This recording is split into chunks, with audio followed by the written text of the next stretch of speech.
Aujourd'hui, nous allons parler de comment est-ce que Dieu parle. Bienvenue à la montagne de feu, à la rencontre de l'homme spirituel.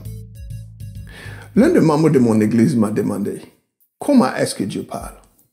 Alors entamons le sujet. Il est écrit dans Job, chapitre 33, versets 14 à 15. Dieu parle cependant tantôt d'une manière, tantôt d'une autre.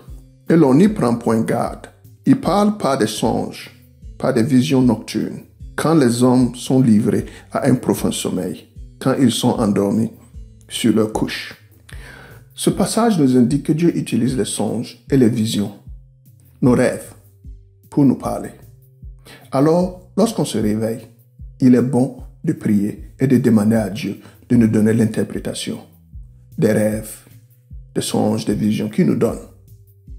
Mais les songes et les visions ne sont pas les seuls moyens que Dieu utilise pour nous parler.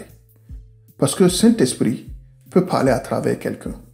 Et lorsque quelqu'un parle sous l'onction du Saint-Esprit, l'on dit de telle personne que la personne est un prophète et que la personne prophétise. Et l'un des exemples est mentionné dans le second livre des Rois, chapitre 3, versets 15 à 16. Maintenant, amenez-moi un joueur de harpe. Et comme le joueur de harpe jouait, la main de l'Éternel fut sur Élisée. Et il dit, ainsi parle l'Éternel, faites dans cette vallée des fosses. Élisée était l'un des prophètes que Dieu utilisait pour parler à son peuple. Et Dieu utilise les prophètes de nos jours pour parler à son peuple et à nous personnellement.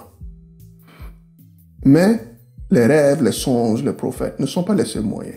Dieu peut utiliser des anges. Il peut utiliser même des animaux. Comme il est mentionné dans Nombre chapitre 22, verset 28. L'Éternel ouvrit la bouche de l'ânesse et elle dit à Balaam, « Que t'ai-je fait pour que tu m'aies frappé déjà 3 fois ?»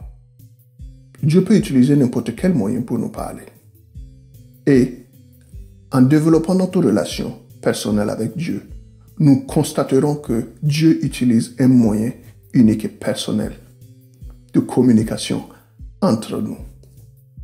Et tout un chacun de nous a un moyen personnel que Dieu utilise. Pour l'un, il peut être la nature.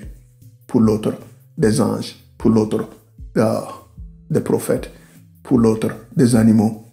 Quel qu'en soit le moyen, à nous de prêter attention à ce que Dieu dit, car Dieu n'arrête jamais de parler. Et le plus nous prêtons attention à ce qu'il dit, le plus il nous parlera et le plus on se rapprochera de Dieu et comprendrons ce qu'il dira. Mais il est aussi dit dans Jean chapitre 10, verset 27, « Mes brebis entendent ma voix et je les connais et elles me suivent. » Les brebis peuvent entendre la voix de n'importe qui, mais ne suivront pas n'importe qui. Et cela revient dans notre cas.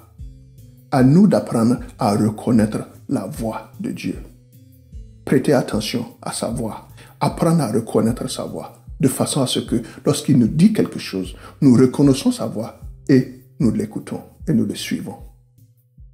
Et cela conclut notre sujet d'aujourd'hui sur comment est-ce que Dieu parle. Et j'espère avoir répondu de façon satisfaisante au sujet. Et si vous avez des questions ou que vous avez des commentaires, j'aimerais bien les lire, vous pouvez me les faire part. Et à la prochaine. Je m'appelle Pasteur Dijoni. Et si vous êtes nouveau sur notre chaîne, nous aimerons bien et apprécierons bien que vous considérez vous abonner. Alors cliquez sur le bouton pour vous abonner. Cliquez sur la cloche à côté de ce bouton. Activez vos notifications afin de ne pas rater nos futures vidéos très intéressantes. Et merci pour votre temps, merci pour votre support et merci pour vos prières continuelles. Dieu vous bénisse, Dieu vous protège.